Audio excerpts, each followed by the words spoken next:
Good afternoon. My name is Thomas Martinez, and this is my presentation for HLT 520, Legal and Ethical Principles in Healthcare at Grand Canyon University. Tonight I'm stepping into the role of a hospital administrator who has just been handed a situation that is, frankly, every administrator's least favorite kind of problem. A critically ill patient, a fractured family, financial allegations floating around, and staff who are getting caught in the middle of it all. The scenario is a brain death situation, and as you'll see, it's not just a medical question, it becomes a legal question, an ethics question, and an operational management challenge all at the same time. Let's get into it. So here's what I've been told by the ICU unit director. We have a 45-year-old patient 2 days out from a serious car accident, currently intubated. Critically important detail, the patient does not yet meet Arizona's legal standard for brain death. The workup is not complete. The spouse has been meeting with the attending physician and has been told the patient could survive but would likely require long-term life support. That's a hard conversation and it set off a family crisis. About half the family is pushing for withdrawal, saying the patient wouldn't want to live this way. The other half is essentially accusing them of wanting to end the patient's life for the wrong reasons. And then there's this. Allegations have surfaced that some family members stand to receive a substantial inheritance upon the patient's death.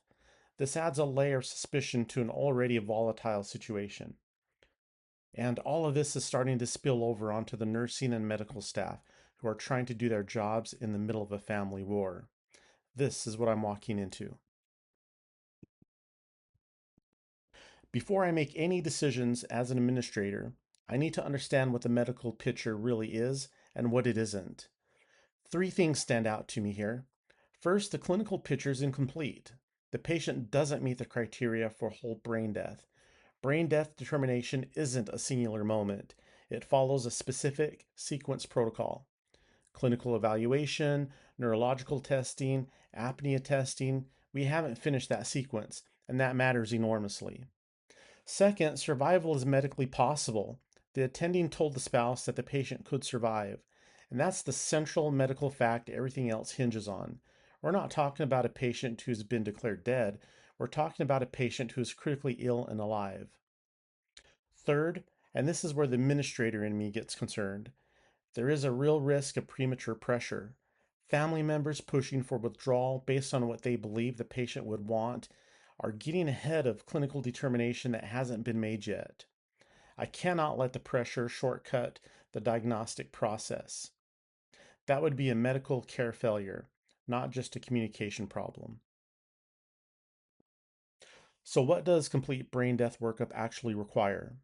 The sequence is clinical evaluation confirming coma and the absence of all brainstem reflexes, followed by neurological testing, then apnea testing. And apnea testing is only performed after everything else is satisfied. And finally, confirmatory testing like EEG where clinically indicated. Seminara's 2018 analysis of brain death litigation is instructive here. Courts have scrutinized cases where hospitals diverged from the accepted American Academy of Neurology sequence. When legal challenges arise, hospitals that follow the protocols have defensible position. Those that cut corners or allowed outside pressure to compress the timeline did not. My takeaway as administrator is straightforward. I'm not going to let family pressure from either side shorten a diagnostic sequence that is not complete. The medical facts have to be established before the legal and ethical questions can be responsibly resolved. Two legal frameworks govern this situation. Arizona Revised Statute Section 14-1107 is a state level anchor. It establishes that death must be determined in accordance with accepted medical standards. Importantly, it doesn't itself define what brain death looks like medically. It defers to those standards. It also sets evidentiary rules for how death is proven: death certificates, government records, or clear and convincing evidence. Layered on top of that is the Uniform Determination of Death Act, the UDDA, which Arizona's framework reflects. It defines death two ways: irreversible cessation of circulatory and respiratory function, or irreversible cessation of all functions of the entire brain, including the brainstem. Courts have made clear that the accepted medical standards have to mean something consistent, not just whatever a single hospital decides internally or any given day. Neither of these frameworks have been triggered yet in this case because the patient does not meet the criteria for brain death. That single fact defines my entire legal posture right now. Here's the legal reality I'm operating under. And I want to be clear about this because it has a direct consequences for every decision I make. The patient is legally alive. No determination of death has been made, and that means that the death determination provisions of 14-1107 do not yet apply. Treatment decisions belong to the patient's authorized surrogate, not to a death declaration. The surrogate is the spouse. The attending physician has already been in consultation with the spouse.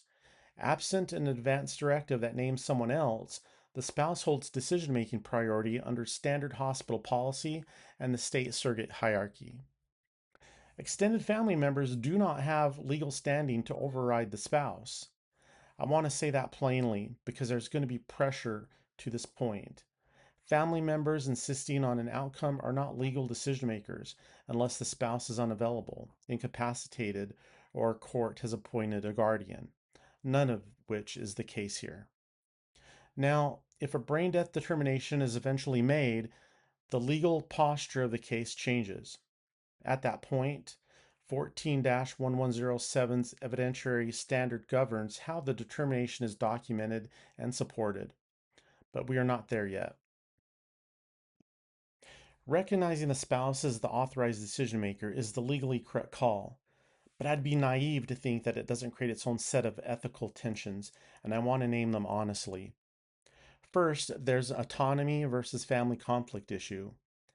Elevating the spouse's authority protects the patient's right to have one consistent decision maker, which is exactly what the surrogate hierarchy is designed to do. But the other family members are going to experience that as an exclusion. That doesn't make my decision wrong, but it means the conflict doesn't go away just because I made the right call legally. Second, justice and resource allocation. Continued ICU life support while the diagnostic workup is ongoing raises legitimate questions about resource use. But making an irreversible decision before the diagnosis is complete is a far greater risk. I'll take the resource tension over the irreversible error every time. Third, and this one keeps me up at night, the inheritance allegations introduced to a non-malfeasance concern.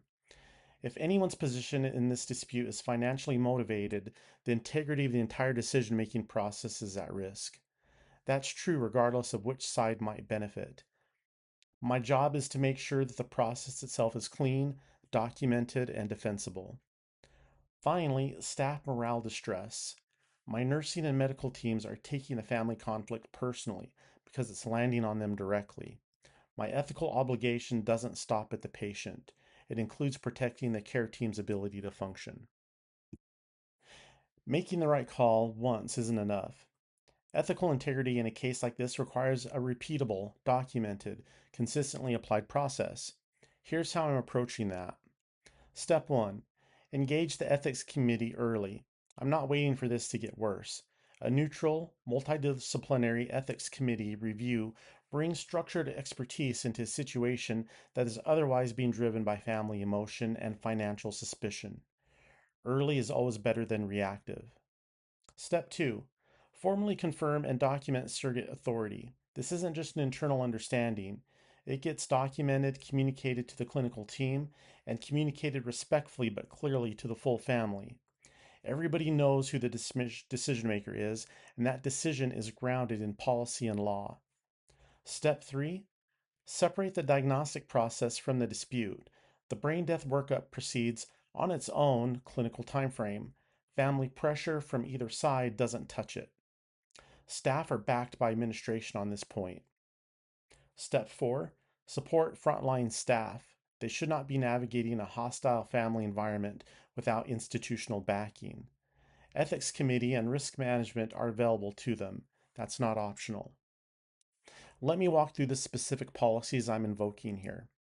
The surrogate decision maker policy formally establishes the spouse's role when no advance directive exists. That policy gets applied by the book, documented and communicated to the family. The brain death determination protocol governs the clinical sequence. It exists specifically to prevent the diagnostic process from being compressed under outside pressure. It runs on its own timeline, period. The ethics consultation policy is the mechanism for bringing in the ethics committee review. I'm using it proactively before a conflict reaches a breaking point, not after. And finally, the conflict de-escalation of family meeting protocol. This typically involves palliative care and chaplaincy leading as a structured, facilitated conversation with the family. The goal is one consistent communication channel rather than 15 different conversations happening simultaneously with different individual family members, all of which create inconsistency and liability risk. Process integrity isn't just about the right policies existing, it's about whether they're actually followed and how you prove if the decision is ever challenged. Every family meeting, ethics consultation, and clinical determination gets logged. The date, time, participants, key points of discussion. That documentation isn't bureaucratic formality, it's the audit trail that protects the hospital and the clinical team if it goes to court. If conflict between the spouse and the extended family escalates, or if a guardianship dispute emerges, the escalation path is predefined. Ethics committee first, legal counsel if needed. It doesn't get resolved informally on the unit by whomever has the most persistent family member. And after this case is resolved, regardless of the outcome, it goes back to the ethics committee for a process review. Did we follow the policy? Is there anything we need to update? That kind of retrospective review is how hospitals improve their response the next time. No administrator navigates a case like this alone, and frankly, you shouldn't try to. The hospital's ethics committee provides neutral, multidisciplinary guidance on all three dimensions: the surrogate question, the diagnostic timeline, and the family conflict. Legal counsel and risk management confirm that our application of 14-1107 and the UDDA is sound. They reduce institutional liability exposure, and you need to get them involved early. Palliative care and chaplaincy do something neither ethics committee nor legal counsel can do. They sit with the family, address emotional and spiritual weight of what's happening, and they facilitate communication in a way that's compassionate rather than institutional. And the published literature, specifically Seminara's 2018 analysis of brain death litigation and Acadence et al. 2021's work on ethical principles in the end of life care, both inform the legal precedent and ethical framework I'm applying here. So let me bring this back to what I, as the hospital administrator, am actually going to do. First, the diagnostic process finishes its own clinical timeline. No one shortens it, no one pressures it, it completes. Second, the spouse is recognized as the legally and ethically appropriate surrogate decision maker. That recognition is formal, documented, and communicated. Third, ethics committee, palliative care, legal counsel are engaged now proactively, not reactively. And by the time a family conflict reaches a level where it's disrupting the ICU staff, we're already behind, and I don't want to be behind. And fourth, every step of the process is documented, from the first family meeting to the final resolution, so the integrity of the decision can be demonstrated if anyone challenges it. This is not a situation where there's a clean answer that makes everyone happy. There isn't one. But there is a process that's legally grounded, ethically defensible, and consistently applied. That's what I'm delivering. Those are the references supporting this presentation. I'll leave them on the screen as we close out. Thank you for your time.